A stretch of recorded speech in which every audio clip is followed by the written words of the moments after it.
Que a paz do Senhor Jesus Cristo esteja conosco hoje e sempre. Continuamos o estudo da série sobre obsessão do autor espiritual Manuel Filomeno de Miranda, psicografado pelo médium Divaldo Pereira Franco. Como sempre, o nosso convite para que possamos fazer o estudo em local de tranquilidade, em momento de harmonia, e o nosso convite para que possamos fazer a prece conjunto. Vamos então fechar os nossos olhos, elevar o pensamento a Jesus, e através da imagem do nosso amado Rabi, vamos dizer assim: amado Pai, querido Senhor, pastor de tudo e todas as coisas, Senhor das nossas vidas, te agradecemos, Pai, por mais esse dia, por mais essa oportunidade de estarmos de matéria, por mais essa chance de nos transformarmos. Te agradecemos todos os bens materiais e espirituais que você coloca em nossas mãos, o lar, a família, a saúde, o trabalho, o descanso, pois sabemos que tudo é prova do teu amor, é sinal da tua misericórdia. Mas além de te agradecer, tão carentes que somos, pedimos, primeiro pelos nossos irmãos desencarnados, eles possam receber a tua luz e o nosso amor na certeza do reencontro. Ampara também os nossos amores que estão a caminho conosco, mostrando-lhes a importância dos valores morais acima dos valores materiais, da transformação íntima, do amor, da caridade, da fraternidade, como único caminho verdadeiro para a felicidade. Ampara os nossos irmãos nas ruas, com fome, com sede, nos hospitais com dores, nos asilos e nos orfanatos vivenciando a solidão. Ampara os nossos irmãos nos presídios sofrendo as consequências dos seus erros, os nossos irmãos nas zonas umbralinas e nas zonas de vale de suicida, onde também ali experimentam as dores. Ampara cada um deles na certeza de que no momento mais difícil você nos toma em teus braços. E se não sentimos, é porque nós não estamos equilibrados para isso. Por fim, Pai, nos dai força para ver o que precisamos mudar, coragem para mudar aquilo em nós que nós precisamos, fé e esperança de que apesar de difícil o caminho, o destino é felicidade. Nos auxilia nas nossas provas, expiações e tormentos voluntários a passarmos só aquilo que precisamos passar, afastando de nós todo o mal que não precisamos. E hoje, em especial, no período de carnaval, te pedimos que ampare essa gleba de espíritos encarnados e desencarnados que sintonizam nesse comércio mental desequilibrado. Ampara eles para que encontrem na festividade os valores da fraternidade, da paz, do equilíbrio, tendo discernimento para conter seus vícios, suas más tendências e terem vigilância. Ilumina cada um deles, ilumina toda a equipe espiritual encarnada e desencarnada que trabalha nesse período, para que possa continuar tendo força para auxiliar os nossos irmãos. Em nome de Ti, Pai, em nome de Jesus, em nome da equipe espiritual dessa instituição, da equipe espiritual desse trabalho, do nosso mentor Espíritos Familiares, iniciamos os trabalhos de hoje, dando graças a Ti.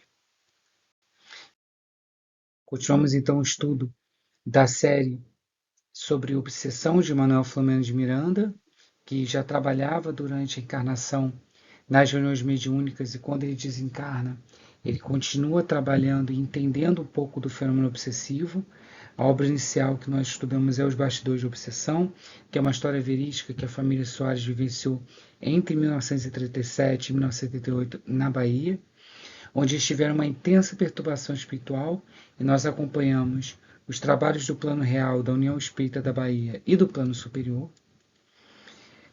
Manuel Filomeno de Miranda demora a publicar, porque embora ele acompanhou o caso enquanto encarnado, ele precisou no mundo espiritual, aí nas próximas décadas, entender melhor as técnicas de obsessão e desobsessão. E hoje nós vamos estudar o capítulo 9 e o capítulo 12. E aí nós encerramos a última aula com a equipe do Saturnino indo ao anfiteatro para encontrar o Teofrasto junto com o Guilherme, para poder de fato essa equipe espiritual tá ali auxiliando e descobrindo como ajudar a família a partir do conhecimento das técnicas de obsessão. O retorno agora tem por finalidade atuar em cima do próprio Dr. Teofrastos, né? O doutor Teofrasto estava ali cercado por umas entidades que atuavam como seus secretários, que organizavam os trabalhos, né? Havia ali também algumas entidades ferozes, com o semblante muito desequilibrado, fruto da hipnose em que eles estavam ali, estavam obsediados para estar ali exercendo aquela atividade de guarda do Teofrastos, né? E é interessante pensar também que Manuel Filomeno destaca que ali tinha aquelas entidades que foram fruto da licantropia, né? Da transformação do perispírito em formas animalescas, como formas de lobo, que estava ali na realidade não muito para segurança, porque já tinha aquelas outras entidades, mas muito mais para ter um efeito psicológico, de gerar um medo de ter o perispírito degradado numa forma dessa, que poderia acontecer com aqueles que estavam ali esperando a sua consulta, né? O irmão Glaucus, que estava ali conduzindo essa caravana, pediu que todos tivessem prece, todos tentassem manter o equilíbrio, porque afinal havia muitos irmãos desequilibrados e eles precisavam manter essa harmonia para que eles pudessem exercer o trabalho deles, né? E acreditando sempre que Deus estava ali acompanhando eles, então que eles se manteriam serenos, independente do que acontecesse, se acontecesse um ataque das trevas, né? E é o Manuel Flamengo de Miranda, ele diz que ele olha para o Teofrastos e vê um rosto cruel, vê que os lábios dele tinham uma raiva no modo como ele falava, que os olhos dele eram extremamente ameaçadores e que ele estava um pouco distante ali do grupo e ele estava atendendo os outros consulentes, né, os outros espíritos que queriam obsediar os outros, e ele tomava atitudes e decisões sempre usando pavor, sempre usando medo para tentar dominar aqueles que estavam ali buscando auxílio para obsediar os outros, né? Chegou a hora do atendimento do Glaucus. O Glaucus fala para o Teofrásio que foi o Guilherme que indicou eles ali e que na realidade ele veio para conversar sobre Henriette e Marie. E Henriette e Marie é um personagem novo, que é um personagem do próprio passado de Teofrastos. Teofrastos então ele se levanta do seu trono com muito irritado, muito furioso, com uma atitude muito ameaçadora, como se ele fosse ali atingir com violência o Glaucus, mas o Glaucus continua sereno e confiante. E eles começam a travar um diálogo, onde o Glaucus diz que está fazendo parte de uma equipe de socorro em nome de Jesus. O Teofrastos diz que ali não é um lugar onde Jesus está presente, que na verdade ele rejeita o cristianismo. Nós vamos ver mais para frente o entender por que isso. Mas o tempo todo o Glaucus se mantém lúcido. Ele fica utilizando, através da prece, da mentalização em Jesus, as forças magnéticas que ele tinha e hipnóticas para ele enfrentar a vibração descontrolada de ódio e de animosidade que o Teofrastos tem. Então, de novo, nós vemos aqui a terapêutica da prece, da mentalização, para evitar a influenciação por fluidos de ódio e de animosidade que emanava ali do Teofrastos. Se o nosso trabalhador, que é o Glaucus, já tem uma envergadura moral, precisa utilizar isso na seara espiritual, imagina nós na seara material.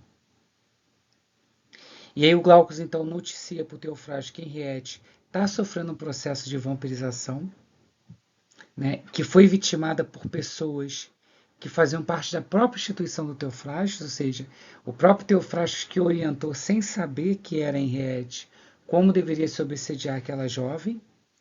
E o Teofrastos, num primeiro momento, fica em choque de saber disso, e depois ele demonstra o interesse de tentar entender e saber mais da notícia da Henriette.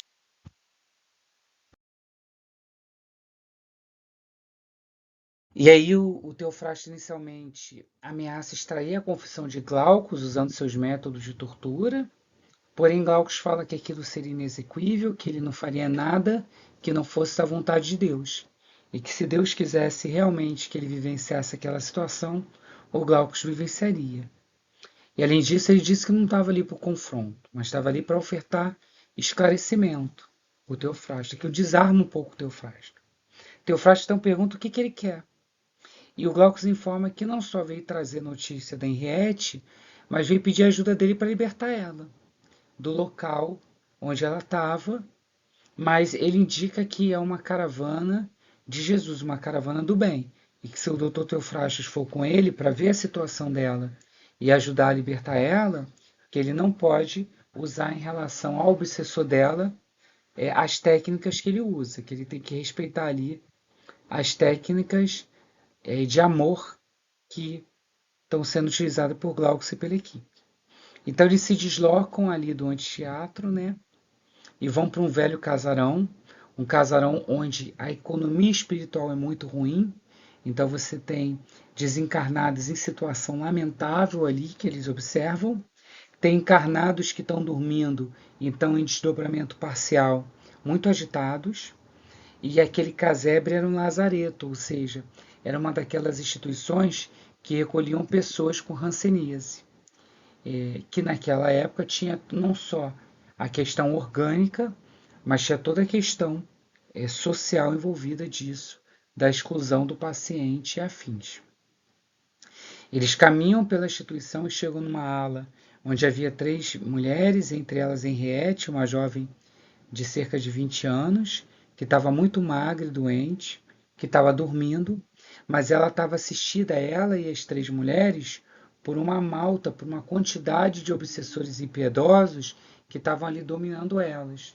Então, durante a vigília, eles exerciam o controle para que elas não saíssem daquele padrão vibratório, e durante a noite, eles também dominavam elas psiquicamente para elas não desdobrarem para outros lugares. Então eles exerciam um controle contínuo sobre elas, né? Teofrastos, ao ver a cena, ele grita, embora o Glaucus fale que ele não pode usar de violência, ele tenta se lançar contra o obsessor, mas ele é contido fluidicamente ali pelo Glaucus, que não permite que ele use da violência. E aí tem uma parte que eu destaco do livro que eu acho importante, em que o mentor explica que o sofrimento, em qualquer forma que se apresente, é sempre uma bênção. Nós lembramos do que Jesus falava, bem-aventurados aflitos, né? As aflições decorrentes das situações que nós somos convidados pela vida a vivenciar, se nós vivenciarmos bem, corresponde a uma bênção, porque ela significa o enfrentamento de situações que impõem para nós reajustes, que impõem para nós as mudanças necessárias que precisamos fazer. Então, seja na matéria onde nós vivenciamos isso na encarnação, através das nossas provas, das nossas expiações e mesmo dos nossos tormentos voluntários, também no mundo espiritual nós temos redutos de reencarnação, locais onde, ou regiões onde, espíritos que tiveram escolhas equivocadas vão se aglutinar com seus comparsas e ali vão vivenciar o sofrimento capaz de despertar eles para o arrependimento e depois o processo de regeneração. Então devemos pensar nas zonas umbralinas, no Vale dos Suicidas, não como áreas destinadas ao sofrimento, mas áreas onde espíritos devedores perante a vida sintonizam-se pelos conjuntos de encargos e débitos morais que eles têm e acabam se reunindo numa área onde ali eles vão vivenciar a consequência do que praticaram como forma de despertamento para as lições da vida maior. Então eles estão ali em clima de afinidade, né, buscando resgatar, senão através do amor, através da dor, né. Ali também, né, nessa casa onde os irmãos com hanseníase estavam ali vivenciando suas dores, é um local também onde você vai encontrar os espíritos que não estão ali por acaso, né? Eles afrontaram de alguma forma o corpo, desrespeitaram, né, esse veículo importante para a nossa reencarnação, ou esmagaram outras vidas enquanto eles podiam poder, né? Ou deixaram as pessoas vivenciar a dor, e deixaram as pessoas enlouquecidas sem que se importasse com elas, ou machucaram corações, ou foram indiferentes, ou fomentaram o ódio, ou foram soberbos, ou foram orgulhosos, ou foram suicidas, ou seja, uma gleba de espíritos que vão estar ali naquela situação, vivenciando aquele sofrimento, porque assim a vida os conclamou a resgatarem pelo amor, e eles optaram por não fazer pelo amor, então o convite vem pela dor. Eles então, naquilo que o Manuel Flamengo de Holanda chama de um purgatório carnal, onde eles têm a oportunidade de, mediante aquela situação de dor, de sofrimento, se arrepender e regenerar, podendo então transitar para regiões de luz, ser recolhido em hospitais, colônias espirituais, ou eles podem ali continuar com ódio, com desequilíbrio e acabar sendo caputados para os abismos das trevas, para outras zonas urbaninas, para outros vales, onde vão vencer a dor. Então vai depender de como eles vivenciam a resignação, o sofrimento, ou com revolta. Por isso que Jesus, quando fala bem-aventurados aflitos, e Kardec explica isso no Evangelho segundo o Espiritismo, é bem-aventurados que sabem sofrer, os que aceitam o sofrimento com resignação, com aceitação. E eu sei que parece difícil, porque significa muitas das vezes tentar ou considerar uma rendição sobre situações que aparentemente são injustas, que aparentemente não parecem ter razão, mas se o Pai colocou em nossa vida, o que Ele espera da gente é resignação, como explica aqui o mentor, e aceitar a situação de sofrimento que a encarnação nos traz. E aí, então eles chegam ali no último pavilhão, encontram ela, o Saturnino aplica no corpo da jovem passes, esses passes primeiro despertam ela, né? Traz ela de volta ao corpo, e também os passes, como são com fluidos salutares, quebram a afinidade psíquica dela com o obsessor, e aí ela consegue se livrar da mentalização, né? Ele olha para os outros desencarnados obsessores que estão ali e exorta eles não saem com muita alegria, mas como tem um padrão vibratório mais elevado saturnino, eles não conseguem recusar, então eles se retiram, né? E o perseguidor da jovem é mantido ali também através de passes magnéticos, num sono hipnótico, já que como há um intercâmbio maior entre um e o outro, vai ser necessário ser feito o tratamento dele também. Ela desperta, olha para o ambiente, encontra o Dr. Teofrastos, né? Ela fica um momento muito nervosa, depois de novo Saturnino aplica fluidos calmantes nela, ela se acalma, e ele vai lançando energias vigorosas nela, na sede da memória espiritual, ou seja, na parte do cérebro do corpo espiritual, que vai fazendo com que a jovem lembre da sua reencarnação como Henriette Marie. Então Ana Maria vai despertando para o passado, e aí conforme ela desperta para o passado, o perispírito dela vai registrando, vai demonstrando os sinais da tragédia que teve ela ao longo do tempo. Ela tinha várias marcas de sofrimento, marcas postulentas no corpo perispiritual, que são marcas de atentados, né, de dores e sofrimentos que ela vivenciou ao longo de séculos. Então, nota que nós trazemos para a nossa encarnação, às vezes, repercussão no corpo espiritual, que vai surgir através de doenças, ou vai surgir através de fragilidades, que são de muitas encarnações. Então, não é um processo tão fácil, né? Esse processo de reparação do perispírito, se ele permaneceu durante longas faixas desequilibrado, né?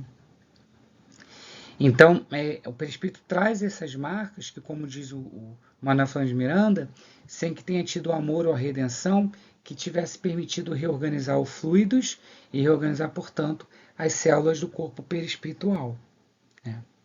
Eles conversam, né? E aí, através dos relatos de Henriette Marie e de Teofrastos, nós temos a notícia inicial que o Teofrasto ele morreu pela Inquisição, que eles se amavam muito, e que Henriette Marie não consegue lidar bem com a situação e se suicida para reencontrar ele. Só que quando ela morre, ela descobre que a morte não acabou com a vida dela, e ela fica até como uma das formas de punição. Isso está lá punição não, de consequência do mal. Isso está lá no livro Céu e Inferno. Ela não consegue permanecer perto dele, já que ela se suicidou por isso.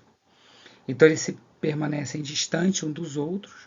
Teofrasto diz então que, vendo o estado lamentável dela, ele vai libertá-la da miséria do corpo, vai gerar a morte dela, para ela desencarnar e ficar do lado dele, e eles juntos poderem comandar uma vingança aos seus inimigos de outras vidas e aquele que está obsediando ela atualmente.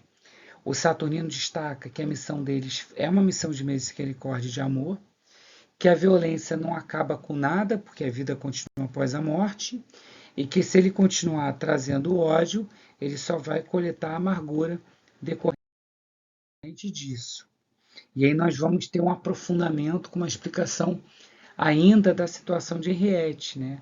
O que acontece com ela depois da morte do Teofrastos pela Inquisição, o que demonstra que ele rejeitava o catolicismo por ter vivenciado essa experiência que foi típica da Idade ali Média. Quando ela soube que Teofrastos foi condenado pela Inquisição, a Henriette ela decide se refugiar num convento para tentar esquecer e abandonar de tudo, já que ela perdeu o amor dela. Eles têm uma história de longo curso, uma história que eles já vivenciavam em outras encarnações, né? E aí ela descobre, quando ela se refugia nesse convento, que o padre que foi responsável por denunciar o Teofrastos e por levar ele à Inquisição era o padre que ela fazia confissão na igreja. E que numa das confissões ela confessou que ela amava o Teofrastos e confessou que eles trabalhavam com necromancia, com magia que envolvia os mortos, né? E aí, como esse padre tinha um desejo de transformar a Henriette em uma serva das suas paixões, ele decide denunciar apenas o Teofrastos para conduzir a morte dele e ficar com ela. Quando a Henriette tem essa notícia, ela decide se vingar, então ela fala para esse padre do confessionário que ela vai realizar todos os desejos dele, ela marca o encontro com ele e ela envenena ele. E depois que ela confirma que ele foi envenenado, né, o Jacob, ela decide tomar o mesmo veneno e morrer. E aí o Teofrasto fala para ela que aqueles que queimou ele, o bispo, os demais, ele já se vingou. Que está faltando então se vingar do Jacob, desse padre confessionário. O Glaucus relembra de novo para ele que o problema do ódio não pode ser resolvido com ódio, que na realidade a gente se mantém em situações sucessivas assim, porque encarnação após encarnação um se vinga do outro, então o que resolve esse problema é só amor, e que por hoje haveria uma separação dos dois, que Ana Maria precisava retornar à situação dela de ressarcimento, em que ela estava se impondo pelo não reajuste, e o Teofrasto precisava pensar sobre o caminho que ele ia seguir agora que ele encontrou Henriette, o amor da vida dele.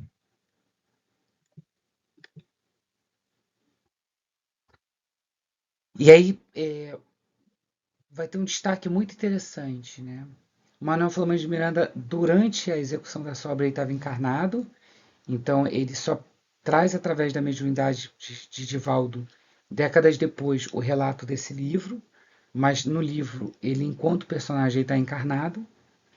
Então, durante os desdobramentos dele enquanto encarnado, que trabalhava ali na Federação Espírita, ele recebia os esclarecimentos do que estava sendo feito com Teofrastos, mas quando ele voltava para o corpo físico, que é muito comum, né, ele não conseguia conservar todas as lembranças. Ele só conseguia ter algumas imagens que apareciam em pesadelos e outras imagens que apareciam quando ele estava num estado mais elevado, né? E aí o próprio Manuel Filomeno de Miranda, né, ele vai destacar que ele descobre depois que os instrutores eles ativavam ou frenavam os seus centros de lembrança para tentar impedir que esse tipo de conhecimento turbasse a normalidade possível da vida material, né? De que a recordação das experiências que ele estava tendo no mundo espiritual poderia fazer ele prestar menos atenção nas realidades do lado físico e desviar ele das atenções que ele precisava ter com a matéria, porque afinal nós estamos encarnados para vivenciar as experiências da matéria. E aí, continuando o trabalho saturnino pela psicofonia do Médium Moraes, informa que Teofrasto estava sendo encaminhado agora para atendimento na instituição religiosa onde o Manuel trabalhava. Então ele convida todos para exercitar e mentalizar uma piedade fraternal, que embora o Teofrasto fosse um chefão das trevas, que liderava processos obsessivos, ele era um irmão, e que nós estávamos fazendo um trabalho de caridade para o atendimento dele, que é muito importante numa reunião mediúnica, né? Tanto o médium, quanto o dialogador, quanto quem estiver na assistência, entender que nós não estamos atendendo apenas o encarnado, nós estamos atendendo principalmente o desencarnado, que é um irmão que está em erro e que precisa ser despertado, né? O Manuel Flamengo de Miranda, ele retorna lá inquieto, com essa expectativa do encontro, que dificulta o repouso dele, mas depois ele ora e consegue mudar a paisagem mental e ser auxiliado pela equipe espiritual. E aí nós chegamos na casa espírita, que como nós já vimos no estudo que tem nesse canal do livro Aconteceu na Casa Espírita, ela tem barreiras fluídicas, tanto na sua entrada, que não permite que qualquer irmão entre, quanto nos trabalhos que são realizados ali, que faz com que alguns irmãos consigam entrar na casa, mas não consigam turbar certos trabalhos. Se houver uma interferência de um irmão no trabalho, devemos entender isso como provação que a espiritualidade permitiu, e também que muitas das vezes o campo mental dos médios ou do dialogador daquela reunião pode ter aberto uma fresta para isso, mas que a espiritualidade permitiu justamente para o aprendizado, né? Saturnino então começa a reunião traduzindo em oração os anseios de todos, né? Conforme ele foi orando, liberava um perfume discreto, um odor muito salutar, que é muito comum de espíritos superiores quando eles entram no ambiente. Quem teve a oportunidade, como eu já tive durante a vida, estar numa reunião com o Divaldo Franco, quando o Divaldo Franco entrava num ambiente, você sentia o cheiro de perfume, né, vindo de Joana de Ângeles, né, a mentora dele. Conforme ele orava, pétalas de luz começaram a cair pelo ambiente, se desfazendo ao tocar nas pessoas, ao tocar nos objetos que estavam ali, e vibrações de alto teor estavam penetrando e impregnando o ambiente com muita luz. Voltando-se para o irmão Petitinga, o Saturnino solicitou que ele lesse o livro da vida, então ele pegou um livro que estava repleto de luz, com títulos e letras de tom azul prateado, e fez a leitura do estudo de Marcos 9, 17 a 29, que nós vamos ler daqui a pouco. E aí o irmão Glaucus, ele adentra no ambiente com Teofrasto, né? 2 guardiões permaneceram na porta do recinto do lado exterior, né? Teofrasto já estava com o padrão vibratório um pouco modificado, ele já trazia ali um semblante com uma melancolia, né? Os olhos dele de ferocidade já estavam agora mostrando o fardo, o peso que ele trazia. O Glaucus noticia que Henriette Marie e o seu obsessor estavam recolhendo num recinto de amor, sob a guarda de servidores do bem, e que seria conduzido Teofrastos ali de forma a eles organizarem como seria o futuro deles, superando aqueles eventos de criminalidade. E aqui nós temos o trecho que foi lido ali de Marcos 9, 17 e 29, em que Jesus, na realidade, vai fazer um trabalho de desobsessão, porque um homem traz ele um filho que estava possuído por um espírito imundo, né, como o Evangelho se refere sempre aos obsediados, né, que ele estava rangendo os dentes, estava definhando, e que ele já tinha levado essa criança, esse jovem, para os discípulos, mas os discípulos não conseguiram desobsediar eles. E aí Jesus até fala: geração incrédula, até quando estarei convosco? Até quando vos sofrerei? Né? Ele é rígido com os seus apóstolos, chamando a atenção que eles poderiam, se tivesse fé, desobsediar o rapaz. Jesus, quando vê o espírito logo se convulsiona por causa do padrão vibratório de Jesus, e ele cai por terra. Jesus pergunta quanto tempo isso acontece com o rapaz, e o pai diz que é desde a infância. E Jesus diz que pode ajudar ele se ele acreditar. Olha a fé de novo. O pai do menino diz que acredita. Jesus, então, vendo uma multidão de espíritos que estava ali, né? Ele repreende aquele obsessor e diz: espírito mudo e surdo, eu te ordeno que saia dele e nunca mais entre nele. Por que Jesus diz que o espírito é mudo e surdo? Porque o espírito não queria, embora tivesse olhos de ver e ouvidos de ouvir, né? Não queria estar atento para a realidade da vida maior, estar atento para a prática do bem. Então ele chama ele de surdo e mudo porque ele não queria ouvir a boa nova, né? não queria ouvir a necessidade de transformação. Gritando e agitando muito, o espírito saiu, o menino ficou como morto, e ao povo dizer ele morreu, mas Jesus tomou ele pela mão, ele se levantou, e depois os discípulos perguntam para Jesus, como é que nós não conseguimos expulsar ele? E Jesus lhe falou, essa espécie só pode sair à força da oração. Essa espécie só pode sair à força da oração. Precisa ter muita fé para que a oração, para que o padrão vibratório seja capaz de desfazer aquela ligação e afastar o obsessor. Importante recado, né? E aí, então a equipe ali toda espiritual, toda reunida no mundo espiritual de Saturnino e todo mundo, começa então a fazer os ajustes relativos à situação que envolve Teofrastos e que envolve a Marie. Então Teofrastos, ouvindo a história, ouvindo a mensagem saturnina, diz que não pode se afastar dos seus compromissos, que ele não pode mudar, porque ele está vinculado a uma organização onde, embora ele esteja numa posição de comando, ele também é comandado. Ele diz que ele faz parte de um grupo de 12 mentes dominadoras que responde a 10 magistrados, que atuam em zonas urbaninas mais no fundo da costa terrestre, né, em regiões infernais, que conduz esses criminosos ali para aqueles presídios na cidade, para poder fazer a punição dele. Então, a gente vê que o trabalho das trevas é muito organizado e que ele é muito mais profundo do que a gente consegue observar entre aquele obsessor que estava ali, o Guilherme, entre o Teofrastos, que era o chefão das trevas, né, junto com essas outras 11 mentes dominadoras, esses 10 magistrados que estão lá em zonas infernais mais profundas, né? Ele aponta que em algum momento eles vão perceber a ausência dele, porque eles têm que prestar conta através de relatórios verbais que é fiscalizado e não vai estar ali, e que eles têm aparelhos sensíveis para verificar se é verdade ou não. E que, acima de tudo, ele diz que tem medo de abandonar isso tudo por um sentimentalismo, por um suposto amor, e pois já que Henriette pode a qualquer momento ser tirada dele. Então ele ainda gostaria de usar a violência como forma de solução. O Saturnino relembra que só o nosso chefe é Jesus, ele é o rei sublime das nossas vidas, né? Que se nós nos entregarmos ao comando dele, nenhuma força do mal terá meios de nos alcançar se não for a vontade do Pai. Olha o relato aí de fé que a gente precisa ter. De confiar que se a gente se entregar nas mãos dessa espiritualidade superior, nada que não tivermos que passar não acontecerá.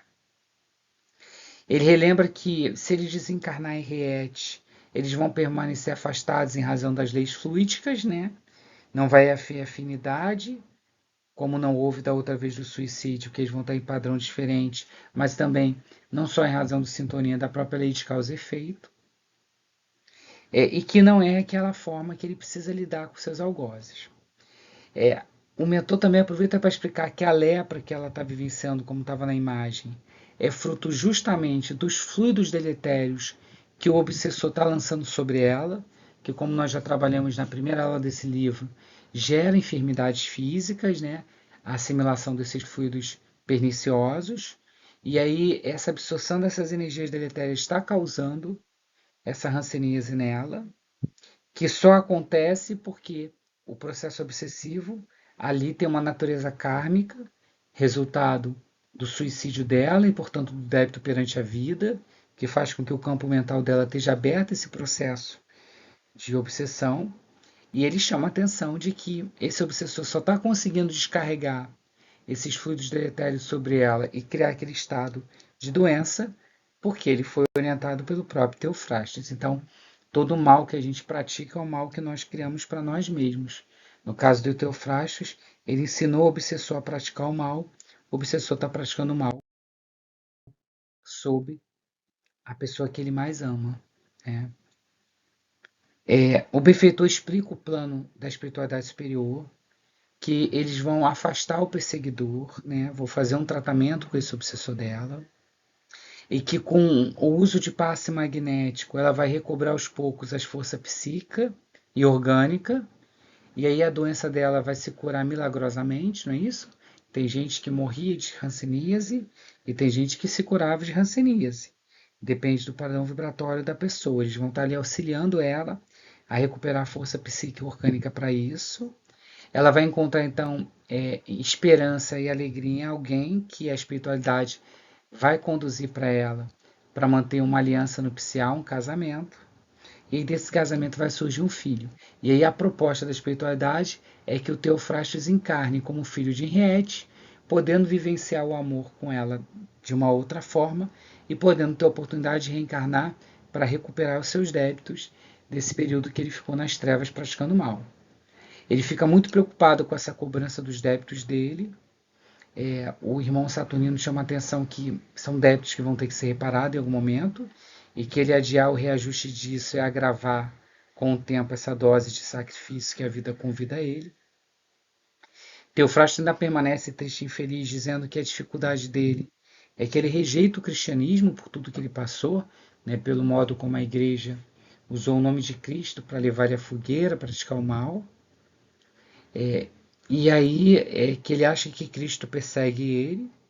Inclusive vale a pena ler o livro, porque tem uma longa dissertação do Saturnino chamando a atenção da responsabilidade que nós temos com a palavra religiosa, para que ela jamais seja usada para afastar, mas sim para trazer, porque o objetivo da mensagem cristã é o amor. Né? Teofrasto ele conta que depois que ele morre pela ali a fogueira na Inquisição, ele abandona a França e passou a atuar no Brasil, onde ele passou a obsediar médiuns e novos cristãos para tentar gerar agressões de várias ordens, e que é por isso que ele tem medo de estar em uma casa espírita, porque ele já fez processo obsessivo sobre ela, e tem medo de como é que ele vai se liberar desses compromissos que ele firmou com a espiritualidade inferior, né? O benfeitor então lembra que combater o cristianismo é envenenar-se, né? Porque o que nos salva é essa ética cristã do amor, que Jesus sempre vive e vence, que só o amor vence, né? E que, portanto, Jesus não persegue ninguém, o cristão não persegue ninguém, ele ama. Né?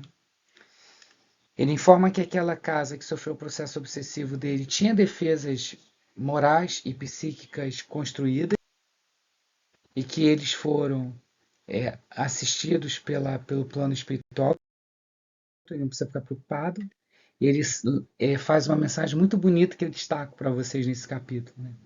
Entregue-se ao Senhor, e o Senhor cuidará de nós, abrindo-nos os depósitos do seu amor e nos enriquecendo com as suas bênçãos múltiplas.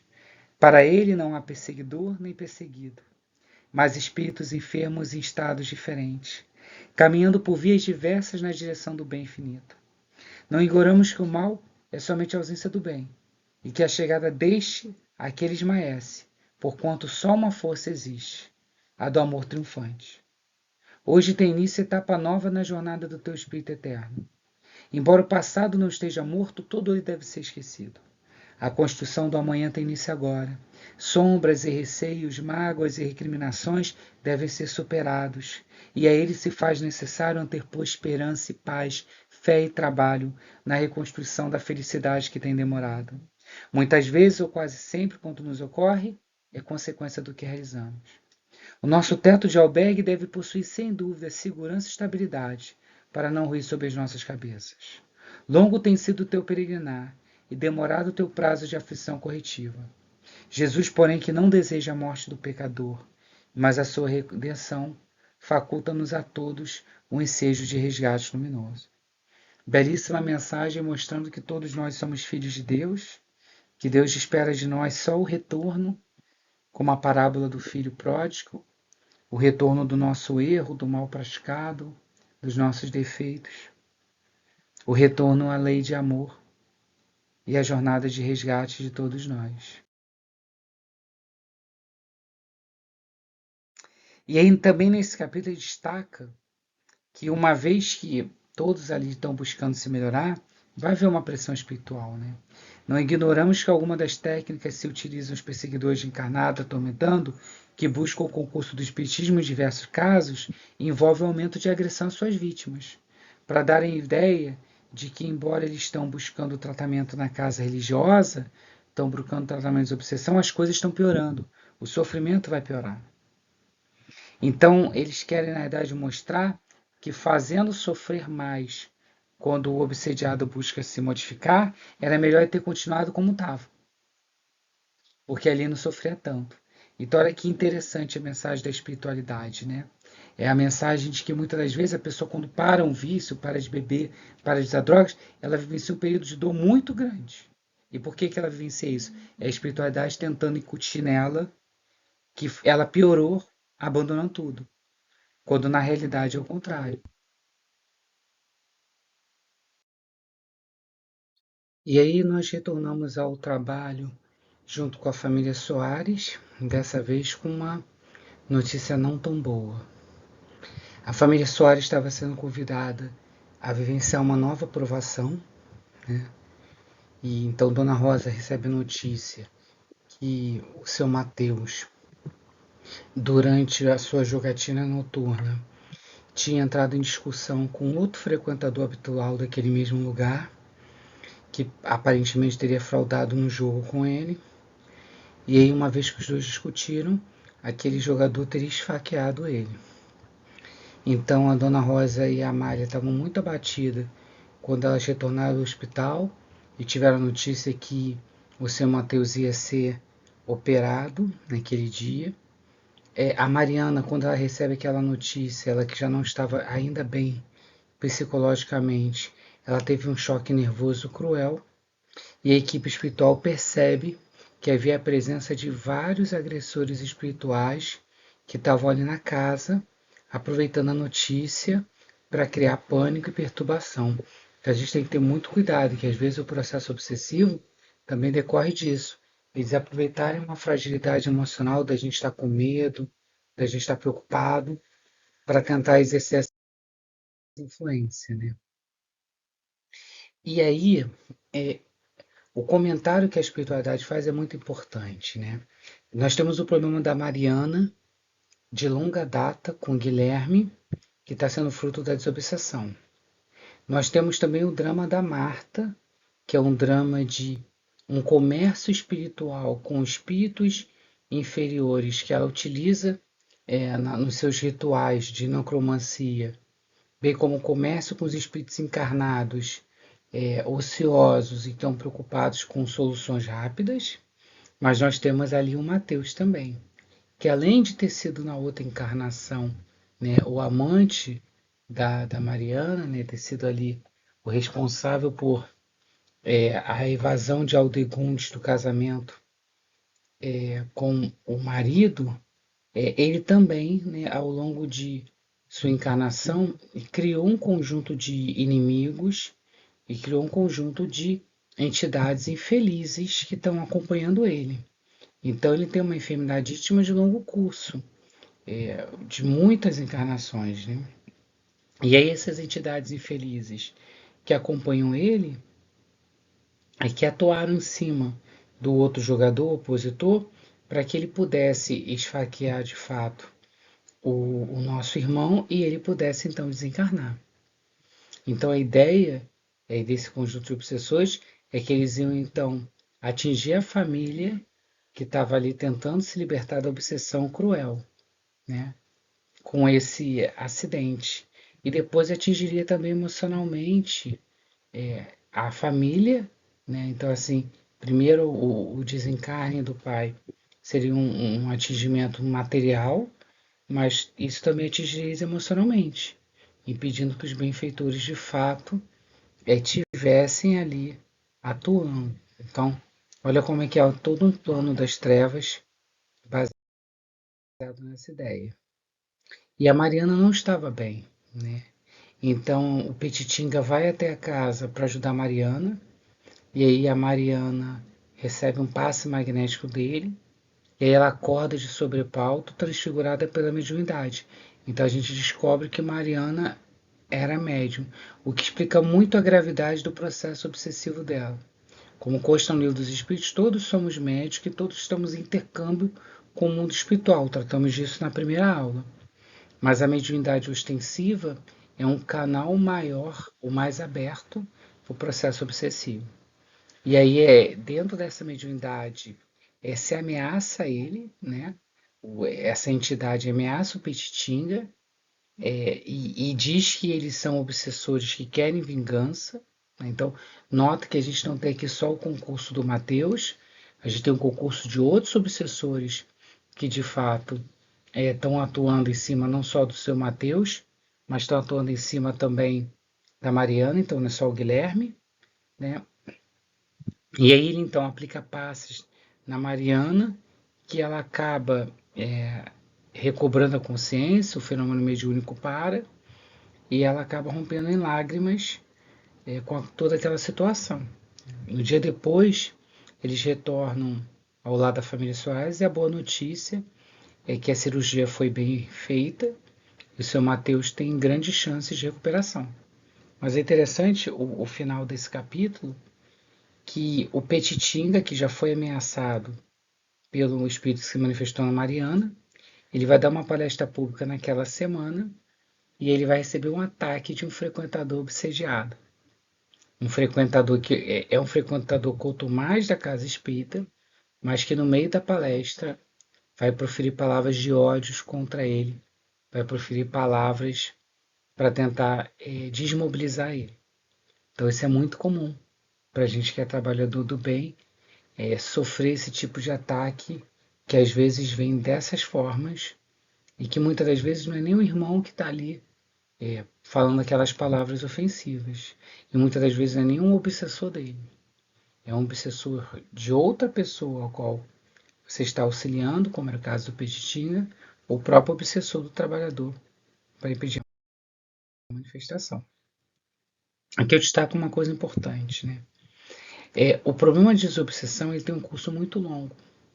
Então, só afastar a entidade perseguidora não gera a paz para o obsediado. Aqui no caso, o Guilherme está afastado da Mariana já em tratamento. Mas existem outras entidades, né? E em processos obsessivos como o da Mariana, que tem essa mediunidade latente muito clara, facilita muito a sintonia psíquica entre o perseguidor e o perseguido. Então, quando se afasta o obsessor, ainda assim as possibilidades da mediunidade dela, que estão dilatadas e que precisam ser educadas, permite que ela sintonize com outros irmãos. Então é importante também, em relação ao processo obsessivo, verificar se não é uma questão de mediunidade também. Porque muitas das vezes nós temos o fenômeno obsessivo causando efeitos superlativos, porque eu estou diante de um médium que tem mediunidade ostensiva. E aí, nesse caso, é necessário a educação mediúnica para poder disciplinar o controle mental, para poder organizar o funcionamento desse intercâmbio com o mundo espiritual, instruir um médium para que ele adquira os recursos necessários, faça a reforma íntima necessária para gerar sua defesa própria, para identificar os sinais dessa influenciação. Então, fica uma advertência importante.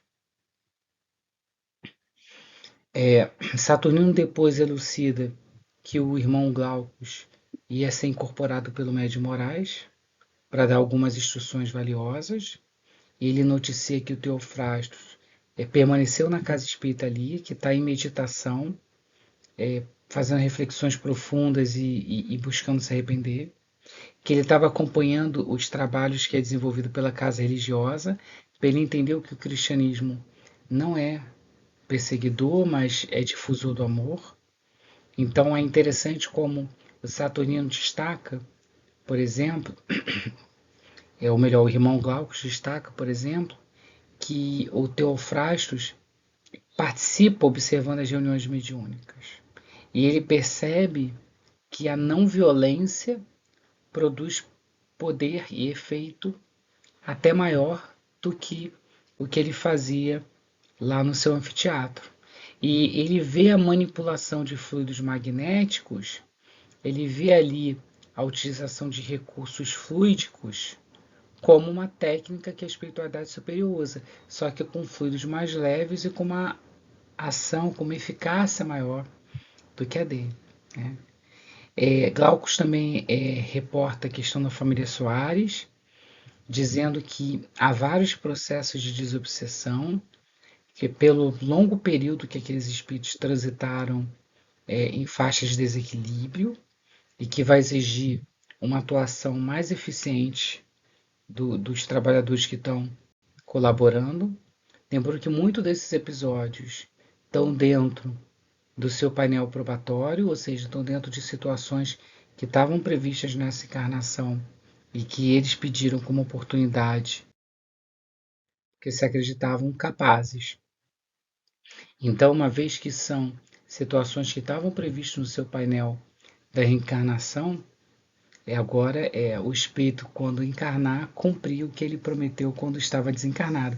Quando nós estamos desencarnados, nós olhando as situações que vivenciamos, entendendo melhor as repercussões espirituais e não sendo tão influenciado pelo corpo, tendemos a assumir e fazer compromissos espirituais de maior abnegação, de maior resignação. Quando porém retornamos à matéria e temos uma influenciação do corpo, da matéria em si, muito forte ainda em nós, e nós ainda vivenciamos o esquecimento, a tendência é se evadir das provas. Então, a imagem é bem representativa. O processo de desobsessão se desloca principalmente para o obsediado, em que ele vai ter que fazer isso um longo período de tempo, onde com paciência, com perseverança, ele precisa entender que ele tem que criar as condições da sua própria libertação. Ele tem que assumir, né, a sua responsabilidade espiritual pelo que ele fez e entender que ele criou os compromissos infelizes, como mostra a imagem, cedendo às suas más tentações. Né? Ele tem que entender que vai ter sempre essa tentativa de influenciação, que ele tem que estar sempre em vigilância, e nunca pode se destacar em insegurança ou permitir uma distonia psíquica que gere um desequilíbrio, mas ao contrário, que gere um equilíbrio, permitindo dissolver aquela perturbação.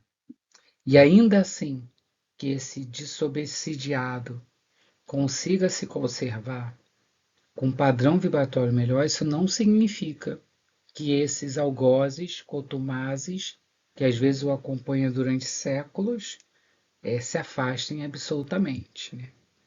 Então, deve-se despertar o obsediado para a compreensão dos seus deveres novos e amplos, para a necessidade dele manter a fé, de se instruir continuamente, para que não aconteça uma incidência mais grave. Porque algumas entidades que são afastadas no processo de obsessão nem sempre vão se esclarecer de imediato, como nós vimos aqui no livro.